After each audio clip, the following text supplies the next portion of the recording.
इजाज़त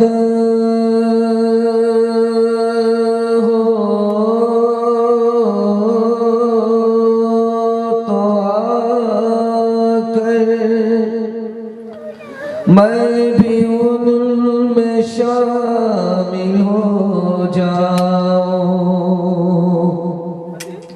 सुना है कल तेरे दर पे हुजूम आशिक़ा होगा। एक ही सफ में खड़े हो गए महमूद आया, एक ही सफ में खड़े हो गए महमूद आया, एक ही सफ में खड़े हो गए महमूद आया, एक ही सफ में खड़े हो गए महमूद आया। ना कोई बंदा रहा और न कोई बंदा नवाज, बंदा साहिबो मोहता जो गनी एक हुए तेरे दरबार में पहुँचे तो सभी एक हुए। छोटा सा जलसा दिन का दुआ से पहले थोड़ी देर के लिए रुका हुआ। दिल से दुआ करता हूँ अल्लाह हमारे सुनाने को, आपको सुनने को बेहद कबूल फरमाए। 3 सवाल से मेरा पैगाम शुरू हो रहा है कि अल्लाह के रसूल को 3 चीजें पसंद, दुनिया की पहली और दूसरी और आखिरी चीज क्या पसंद थी? ये मेरा पहला सवाल है। दूसरा सवाल है, हमारे नबी कभी कभी अपने घर के लोगों को नहीं पहचानते थे, वो कौन सी घड़ी थी जिसमें अपने घर के लोगों को भी नहीं पहचानते? ये मेरा दूसरा सवाल है। तीसरा और आखिरी सवाल है कि अल्लाह के रसूल को नमाज मेराज में मिली। मेराज अर्श पर है, अर्श के बाद दुनिया खत्म है। इतनी दूर अल्लाह के रसूल को नमाज मिली है, इसका राज क्या है? सुनने के लिए तैयार है? हाथ उठा दीजिए इंशाअल्लाह। बाजार रोज जाएंगे, मस्जिद कभी कभी आएंगे, हाथ उठाइए इंशाअल्लाह। 3 सवाल है, पैगाम शुरू हो रहा है। अल्लाह हमारे सुनाने को, आपके सुनने को बेहद कबूल फरमाए। जिस मस्जिद का ये जलसा है, अल्लाह इस मस्जिद को सजदे से चंदे से दोनों से आबाद फरमाए। 3 सवाल है हमारे। पहला सवाल था, हमारे नबी को 3 चीजें पसंद। अल्लाह के रसूल ने फरमाया दुनिया की 3 चीजें मुझे पसंद है। पहली चीज खुशबू मुझे पसंद है, दूसरी चीज मुझे दुनिया की नेक औरत पसंद है, तीसरी चीज मुझे नमाज पसंद है। इससे मेरी आंख ठंडी हो जाती है, दिल खुश हो जाता है। अल्लाह के रसूल कभी कभी अपने घर के लोगों को नहीं पहचानते। हजरत आयशा ने फरमाया या रसूल अल्लाह, मैं आपकी बीवी, आपने मुझे नहीं पहचाना। अबू बकर मेरे वालिद, आपने मेरे वालिद को नहीं पहचाना। अबू कहाफा मेरे दादा, आपने मेरे दादा को नहीं पहचाना। तो उस मौके से अल्लाह के रसूल ने फरमाया, ऐ आयशा, जब मस्जिद से आज़ान की सदा लगती है जब मस्जिद से आजान की सदा लगती है, मैं किसी को नहीं सिर्फ खुदा को पहचानता हूँ। माशाअल्लाह। आखिरी सवाल था कि हमारे नबी को नमाज मिली है मेराज में, मेराज में नमाज मिली। जो जिस हाल में बैठे में बैठे दीजिए, कुर्सी जब खाली नहीं रहेगी तो घास में बैठ जाएगा।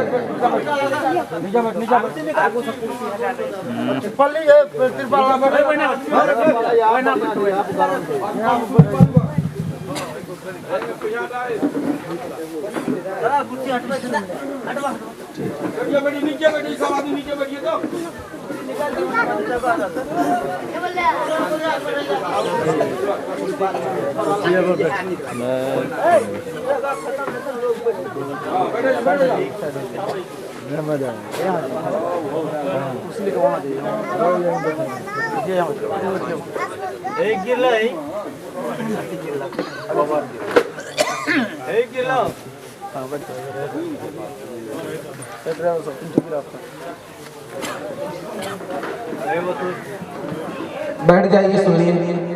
आखिरी सवाल था, अल्लाह के रसूल सल्लल्लाहु अलैहि वसल्लम ने फरमाया कि मुझे 3 चीजें पसंद थी। 3 चीजें पसंद है, खुशबू पसंद है, औरत पसंद है, नमाज पसंद है। आखिरी सवाल था कि हमारे पैगंबर मेराज में गए, मेराज से नमाज लेकर के आए, इसका राज क्या है? अल्लाह के रसूल जब ज़मीन से सफर शुरू करते हैं तो ज़मीन खत्म हो जाती है, आसमान आता है। एक आसमान खत्म हुआ, दूसरा आसमान आया, दूसरा खत्म हुआ, तीसरा आया, तीसरा खत्म हुआ, चौथा आया। जब सारे आसमान खत्म हो गए तब अर्श आया। अर्श के बाद दुनिया खत्म हो गई। अल्लाह के रसूल ने कहा अल्हम्दुलिल्लाह, मुझे खुदा ने अपने फजल से इतनी दूर बुलाया, इतनी बुलंदी पर बुलाया जितनी बुलंदी पर आज तक कोई नहीं पहुंचा। दिल में ख्याल आया, फिर ख्याल आया मैं तो आ गया, मेरा उम्मती कैसे पहुंचे? मैं तो इतनी दूर पहुंच गया खुदा के फजल से, अल्लाह ने बुलाया, मेरा उम्मती कैसे पहुंचेगा? अभी दिल में ख्याल ही आया था कि अल्लाह ने नमाज का तोहफा दे दिया कि आपका उम्मती सजदे में होगा और वो अर्श तक पहुंच जाएगा।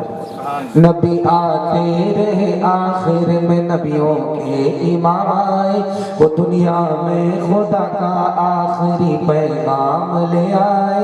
झुकाने आए बंदों की जबी अल्लाह के दर पर, सिखाने आदमी को आदमी का एहतराम आए।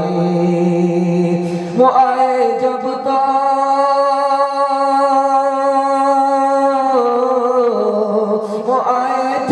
अज़मत बढ़ गई दुनिया में इंसान की। वो आए जब तो बंदों को फरिश्तों के सलाम आए, वो आए जब तो बंदों को फरिश्तों के सलाम आए। मस्जिद का जलसा, इस्लाह मुआशरा का जलसा, पहला पैगाम 3 मिनट में आपकी खिदमत में रखने के लिए जा रहा हूँ। खुदा के वास्ते जब भी मस्जिद में आइए तो मुंह में लगाम लगा लीजिए, खामोश रहिए।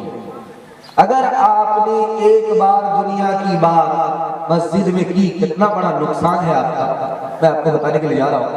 किताब है, उसका नाम है खज़ानतुल फिक्र। उस किताब में लिखा है एक मर्तबा अगर बात करें दुनिया की मस्जिद में 40 दिन की नेकी बर्बाद हो जाए। और फतुल करीब किताब है, उस किताब में लिखा जैसे चूल्हे में लकड़ी बर्बाद हो जाता है, दुनिया की बात करने से नेकी मस्जिद में इसी तरह बर्बाद। और आदमी मस्जिद जाता है फरिश्तों की दुआ लेने के लिए, लेकिन जब मस्जिद में जाता है खामोश नहीं रहता तो फरिश्ते की बददुआ लेकर के वापस आता। इसलिए मैं हाथ जोड़ करके आपसे कहूंगा, जब भी मस्जिद में जाइए खामोश हो जाइए। बोलना है तो तस्बीह, बोलना है तो कुरान, बोलना है तो दुआ, इसके बगैर जबान पर ताला लगा। और दूसरी गलती हमसे होती है, छोटे छोटे बच्चे को हम मस्जिद में लेकर के आते हैं। मस्जिद में 3 तरह के बच्चे आते हैं। एक बच्चे को लाना वाजिब है, नहीं लाएंगे गुनहगार। दूसरे बच्चे का लाना हराम है। तीसरे बच्चे को लाना जायज तो है लेकिन बेहतर है। वो बच्चा जो मस्जिद को मस्जिद समझता है अपने घर को अपना घर समझता है, अल्लाह के घर को अल्लाह का घर समझता है। ऐसे समझदार बच्चे को मस्जिद में लाना वाजिब है ताकि आदत बचपन से बन जाए। और ऐसा बच्चा जो बाप के साथ खड़ा है तो इंसान है, बाप से पीछा छुड़ा करके जो पीछे गया बच्चों में तो शैतान है। ऐसे बच्चे को लाना जायज तो है लेकिन बेहतर है। और ऐसा बच्चा जो मस्जिद को नाना नानी का घर समझता है, ऐसे बच्चे को मस्जिद में लाना हराम है।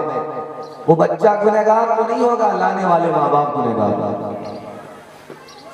4 गलतियां हम लोगों से होती है बहुत बड़ी बड़ी। नमाज पढ़ते ही नहीं। ये नमाज ना पढ़ने वाले कितने बड़े गुनहगार हैं। एक औरत ने जिना किया, जिना के नतीजे में उसके पेट में बच्चा रह गया। बच्चा जो बाहर आया उसने उसको कत्ल कर दिया। लिखा है कि इस औरत से भी बड़ा गुनहगार वो है जो खुदा की गाय और खुदा की नमक हरामी करे। नमाज तो हम पढ़ते ही नहीं, पहली गलती।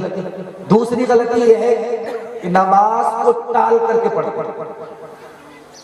असर को जोहर को असर में पढ़ेंगे, असर को मगरिब में पढ़ेंगे, टाल करके।